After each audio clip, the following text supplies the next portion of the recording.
O programa Nordeste em Revista traz hoje uma entrevista com o deputado federal Manuel Júnior, do PMDB. Primeiro, uma satisfação tê-lo aqui no programa. Deputado, estamos no início de um novo ano, de um novo tempo. Voltando para a questão nacional, onde o senhor tem atuação, qual é a sua projeção do ponto de vista objetivo para o futuro dos debates no Congresso Nacional? Na sua avaliação, como fica o impeachment?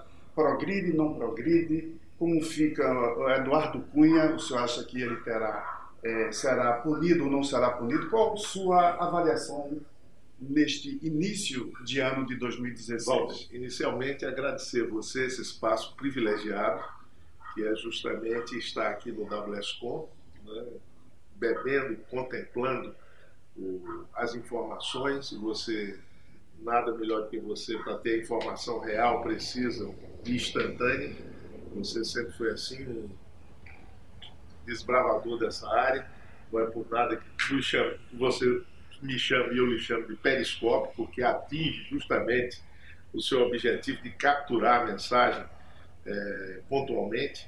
Mas dizer a você, Walter, que o Brasil está há mais de um ano e meio envolto num processo jamais visto nos últimos 50 anos. Nós temos um processo político em curso, a partir do advento da Lava Jato, uma crise econômica sem precedente, uma crise moral e ética e principalmente a crise de confiança. Tudo isso gera um caldo extremamente negativo para o país. Nós já perdemos muitos postos de trabalho, nós temos a economia de ladeira abaixo, nós temos um quadro político instável das instituições, e você toca em dois pontos fundamentais: a questão do impeachment, que foi oferecido ao Congresso Nacional, à Câmara propriamente dita, mais de 32 pedidos de impeachment, 27 foram arquivados, um foi aceito. Segundo a presidência da Casa, a Câmara dos Deputados, havia conteúdo de ordem técnica, jurídica para isso.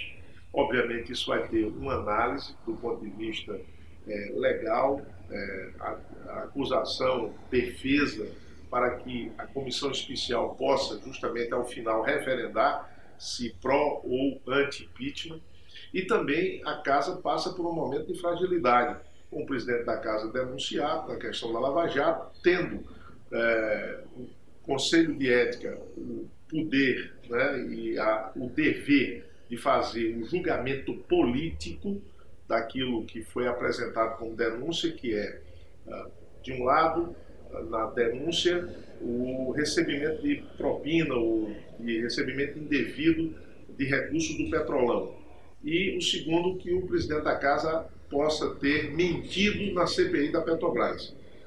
Na análise desse processo, e aí eu faço parte como suplente desse conselho, na questão de recebimento indevido de recursos do Petrolão, não há provas materiais.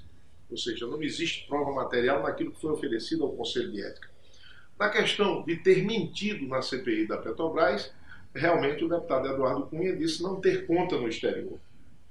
E aí, efetivamente, ele apensa na sua defesa dois documentos que são importantes ser dito. Um é um documento do ministro Francisco Rezec, ex-ministro da Justiça, ex-ministro do Supremo Tribunal Federal, ex-ministro da Corte Internacional de Haia, aonde o ministro trata sobre o trust. E, em segundo, um documento de um procurador suíço, dizendo que o deputado Eduardo Cunha não tem conta naquele banco que foi alvo da denúncia. Ou seja, esse julgamento político será feito pelo Conselho de Ética. A minha posição é de admissibilidade, foi de admissibilidade do processo, com pena moderada, porque, na verdade, ele não mentiu, ele pode ter omitido a questão do trust, mas não mentiu.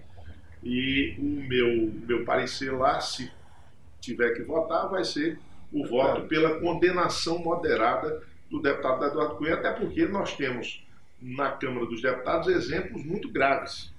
Recentemente, o deputado Luizinho foi denunciado pelo Ministério Público ao Supremo Tribunal Federal por envolvimento no mensalão. Em seguida, o Conselho de Ética da Câmara cassou o deputado Luizinho. Um ano e meio depois, o Supremo Tribunal Federal absolveu o deputado Luizinho. Mas ele perdeu o mandato. Perdeu o mandato e perdeu a condição política depois de se restabelecer com o seu eleitorado. Deputado, pouco tempo e o senhor precisando ainda ter que cuidar de outras coisas, vamos ficar no ping-pong. O que é que muda com o Supremo Tribunal Federal mudando o rito processual do impeachment? Olha, muda. Eu acho que o ministro Fachin fez um voto muito consistente e que efetivamente foi mudado pelos seus outros pares. Muda justamente aquilo que nós já tínhamos consolidado no impeachment do presidente Collor. Deputado, há um novo cenário. O governo parece dar demonstrações de estar restabelecendo a sua base política no Congresso Nacional. O senhor acha que chegará a fevereiro, aliás, chegará em março com as condições de implodir o impeachment? Olha, eu acho que o governo tem ainda muita capacidade, muita gordura a queimar e os 190 votos que precisa o governo, acredito que o governo tem mais do que isso aí. Então, se não ocorrer nenhum fato novo, aí você me pergunta, que fato novo? Pode ser rua, né? Se não tiver rua, vai ser muito difícil. A demonstração dos últimos dias, semanas, é de que as ruas não estão com essa tendência pró-impeachment, pelo menos é o que tem exposto. Agora, como é que fica essa recomposição inserindo o vice-presidente Michel Temer, que durante algum tempo, nesse final de ano de 2015, jogou um papel que criou uma nova expectativa diante de uma carta de críticas à relação com a presidenta, quase foi, vamos dizer assim, ungido a uma possibilidade de governo tampão, mas tudo isso foi refeito com os novos fatos no Congresso Nacional. Qual é o papel que ele vai jogar diante desse novo estágio de relacionamento com a presidenta Dilma? Eu não acredito que o presidente Michel Temer faça novamente o mesmo papel que fez, ou seja, de interlocução política, até porque naquele momento eu próprio disse a ele que não teria aceitado. Foi um ponto de desgaste fundamental do presidente Michel Temer e ele entregou de volta a coordenação política. Agora, acho que o governo precisa escalar pessoas que tenham condições de diálogo com o Congresso. O governo passou 4 anos errando. Eu estou dizendo o governo da presidenta Dilma, né? A interlocução com o Parlamento, com o Congresso Nacional, foi culpa fundamentalmente do governo.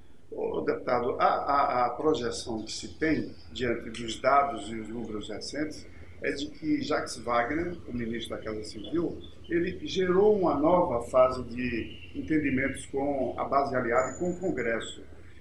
Isso na prática está acontecendo? Por exemplo, a sua avaliação é de que houve mudança para melhor ou para pior? Qual é a sua avaliação? Eu acho que com a entrada do Jacques Wagner e do Ricardo Bezoeno melhorou a interlocução política com o Congresso, né? São duas pessoas habilidosas, são fáceis de acesso e têm a compreensão do que é a relação executivo e legislativo. Não é relação de submissão, mas é relação de respeito e de compreensão. Infelizmente, o governo passou 4 anos padecendo desse tipo de diálogo. Deputado, nós vamos também entender como é que fica, por exemplo, o Nordeste. Nós vivemos, no início do ano, já ensaios de chuvas em diversos ambientes do Nordeste, semiáridos sobretudo. O que é que esta realidade climática ela pode amenizar e o que é preciso ser feito com a participação do governo do Congresso Nacional para resolver ou encaminhar de vez soluções para o semiárido do Nordeste? Walter, eu tive a honra de relatar um documento importante, depois eu vou lhe passar, ainda não está devidamente editado pela Câmara, mas é o relatório da Comissão Especial da Seca. Nós conseguimos reunir nesse documento muitas informações e principalmente sugestões. Eu coloquei, por exemplo, na audiência pública com a Devasp, Denox e Sudene, 3 órgãos do governo federal, e um dos 3 se falava entre si e trabalham sobre o mesmo ponto, que é a questão da seca. Eles não falavam? Nada, zero. Não existe comunicação, por exemplo, entre a ANA e esses organismos. Agência Nacional de Água. Imagine, Walter, os Estados-membros. Por exemplo, o Estado da Paraíba.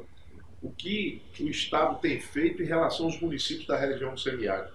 Não existe um município da Paraíba que tenha a sua defesa civil capacitada pelo Estado, pelos técnicos estaduais, para conviver com a seca. Eu acredito que essa vinda das chuvas, elas são as bênçãos de Deus, mas elas geram um novo problema. É o problema do esquecimento da seca. A seca, ela precisa ter um caráter de planejamento continuado, de entrelaçamento das ações do governo federal, estaduais e municipais e principalmente da sociedade civil.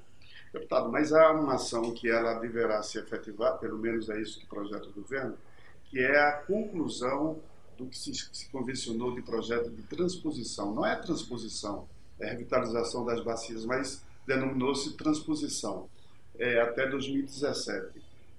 A revista Nordeste, por exemplo, de dezembro, foi aos 2 eixos e trouxe uma reportagem nossa que há, concretamente, mais de 80% da obra. O senhor acredita que em 2016 seja possível antecipar para que este investimento na recuperação, não é, da autossustentação do semiárido se efetive em 2016? Olha, Walter, eu não acredito que o projeto de transposição pura e simplesmente resolva qualquer problema. Ele atenua. E nós precisamos saber cuidar dele. Porque se não cuidarmos do projeto de transposição, nós não iremos a lugar nenhum.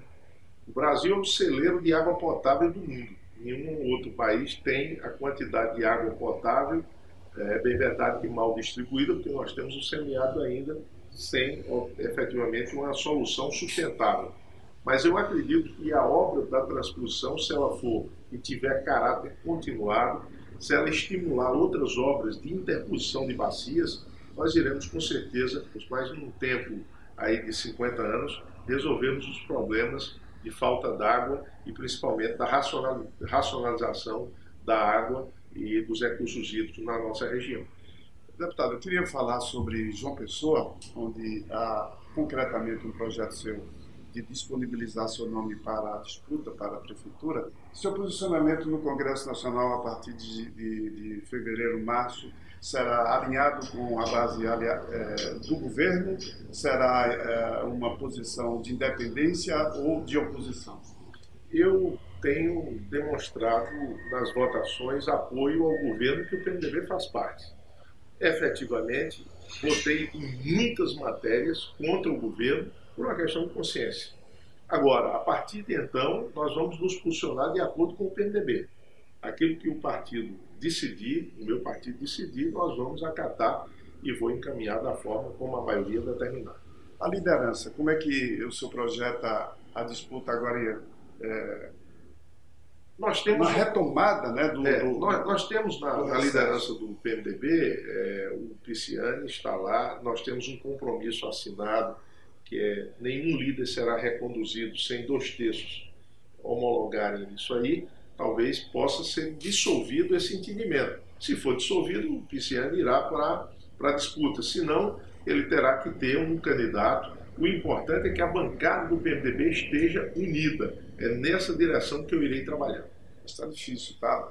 Perceptível. Difícil, mas não é impossível. Na política nada é impossível. Em março, quem será o presidente do PMDB? Michel Temer se reelege ou o Romero Jucá ascende à condição Não, do presidente? Eu voto em Michel, porque eu acho que é a figura que tem mais equilíbrio, mais consistência e principalmente é a figura que pode unir todos os lados do partido. Deputado João Pessoa, qual é a sua avaliação? Vamos estar em 2016 numa disputa para a prefeitura. Qual a sua avaliação hoje da cidade, a capital do estado da Paraíba? Walter, é muito bom falar aqui dessa parte histórica, né?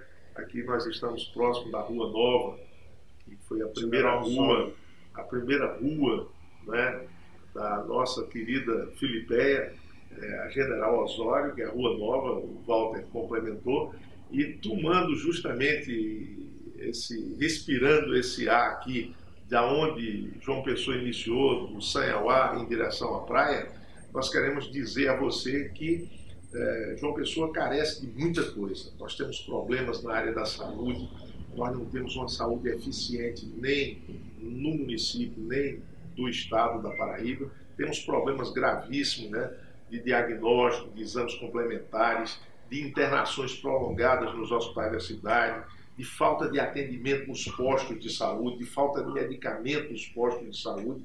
É um tema fundamental a ser tratado e eu, como médico, irei debater essa questão com profundidade, porque tenho a experiência que já trago de outras administrações. Nós temos uma questão gravíssima na cidade, que é a questão da segurança pública, a questão da mobilidade urbana, não é, Walter? As pessoas que estão me escutando em casa, pensem um pouco. O que foi que João Pessoa evoluiu nesses últimos 8 anos? Os meus problemas foram resolvidos, a saúde do meu filho está sendo bem cuidada, saúde da minha mulher, eu não pago plano de saúde, eu dependo do posto de saúde. Então, Walter, é esse o debate que nós queremos. Eu fiz 36 plenárias populares nessa cidade, indo nos bairros, auscultando as pessoas, convivendo com os problemas. Agora nós vamos editar um novo momento, que é justamente voltar a esses lugares e constatar que aqueles problemas não foram resolvidos.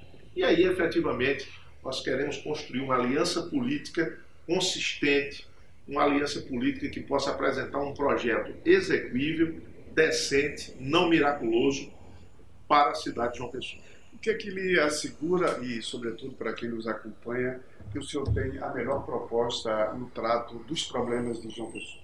Olha, eu não sei se eu tenho a melhor proposta, não iria me atrever a dizer a você e a seus telespectadores, aos seus leitores, aos seus ouvintes, que tem uma melhor proposta. Nós queremos construir uma melhor proposta para a cidade de João Pessoa do que aquelas que foram apresentadas nas últimas eleições, que fizeram promessas, e foram muitas promessas. Nós vamos dissecá-las, nós vamos apresentar as promessas que foram feitas e não cumpridas. Por exemplo, ter João Pessoa hoje como a 8ª cidade mais violenta do mundo agrada a quem? Não agrada a ninguém. Mas, deputado, esta não é uma temática que diz respeito a abrangência de ação maior, ou seja, que envolve também o Estado, porque é uma prerrogativa constitucional do Estado de ter a polícia militar e civil agindo nessa ação, ou seja, o município termina sendo alvo ou a ambiência da violência, mas as competências são outras. O senhor Walter, distingue isso? Walter, eu concordo com você, com uma vírgula e com um complemento. A segurança pública na cidade onde eu fui prefeito, como aqui em João Pessoa, tem fundamentalmente tudo a ver com o município. O prefeito precisa ter relações com o Estado, e ninguém melhor do que o prefeito atual, com o governador atual, que estava 1 ano e meio atrás no mesmo palanque. Mas me parece que essa aliança foi uma aliança construída, me parece, com pilares muito frágeis, né? Já que agora estão tentando mostrar à opinião pública que são adversários. E o que foi que a cidade ganhou? Falar em segurança sem falar em iluminação pública? Falar em segurança numa cidade que tem mais de 500 mil habitantes sem capacitar a guarda municipal? Falar em segurança pública reduzindo o efetivo da Polícia Militar? A Polícia Militar tinha em 2002 10.900 homens, hoje tem 9.000 homens, dos quais só trabalham efetivamente por dia 1.700, tomando conta de uma população de 4 milhões de habitantes, que é a população da Paraíba. Tudo isso nós iremos debater no momento certo.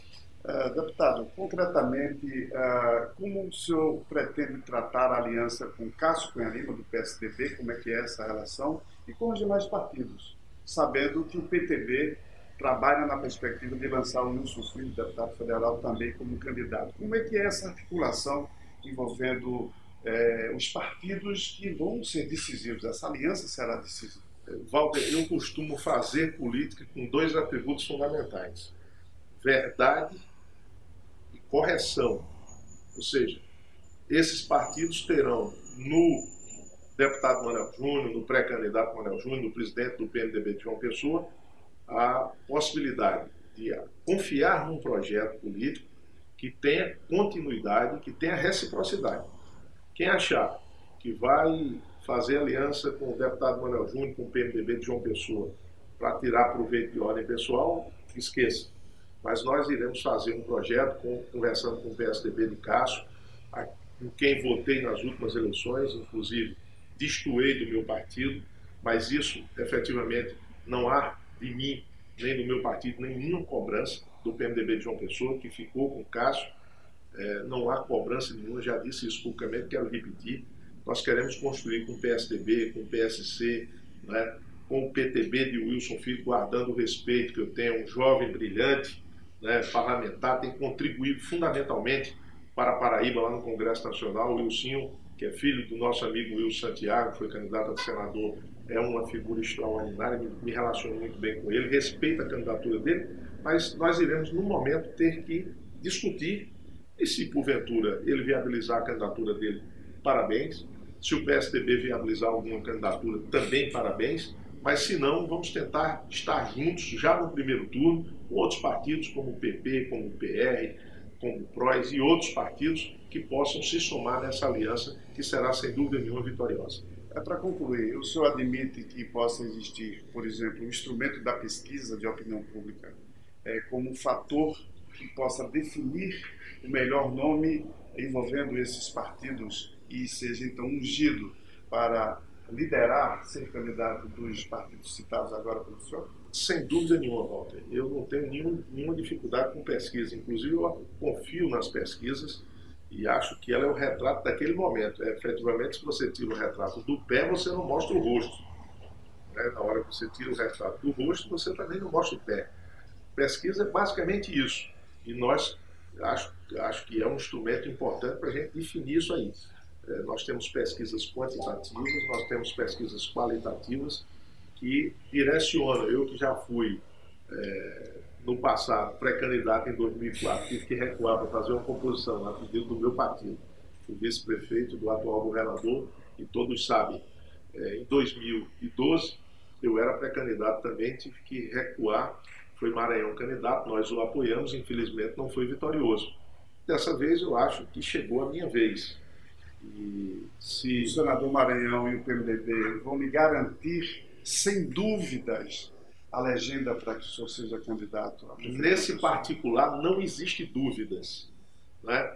O diretório do PMDB municipal está fechado, a executiva do PMDB municipal está fechada, o diretório estadual e a executiva estadual, com exceção de uma pessoa. Gervásio Filho, deputado estadual. Que eu respeito, Walter. Eu respeito profundamente o posicionamento do deputado Gervasinho, não tem dificuldade nenhuma ele votar ou apoiar. Acho que ele está errado, porque ele devia estar fortalecendo o seu partido. O seu partido tem um projeto para a cidade de João Pessoa, mas eu respeito. Na democracia, a gente precisa respeitar os diferentes. Deputado, estamos chegando ao ano de 2016 com 10 anos da Revista Nordeste. Uma publicação que prova ao país que é possível fazer a leitura contemporânea pela ótica e pelo interesse dos 9 estados do Nordeste. Ao longo da nossa história civilizatória, sempre fomos receptores do que pensa a elite de São Paulo, do Rio. Agora nós temos um veículo que faz a sua própria leitura e a emissão do seu conceito sobre os problemas e as soluções para o Brasil. Como é que o senhor encara uma natureza de investimento num segmento difícil de se manter? Há uma crise estabelecida pela retração econômica. Qual é a sua avaliação de ter este veículo comemorando 10 anos de circulação nacional? Eu acho, viu, Walter, que isso é a peça fundamental da teimosia profícua do paraibano, né?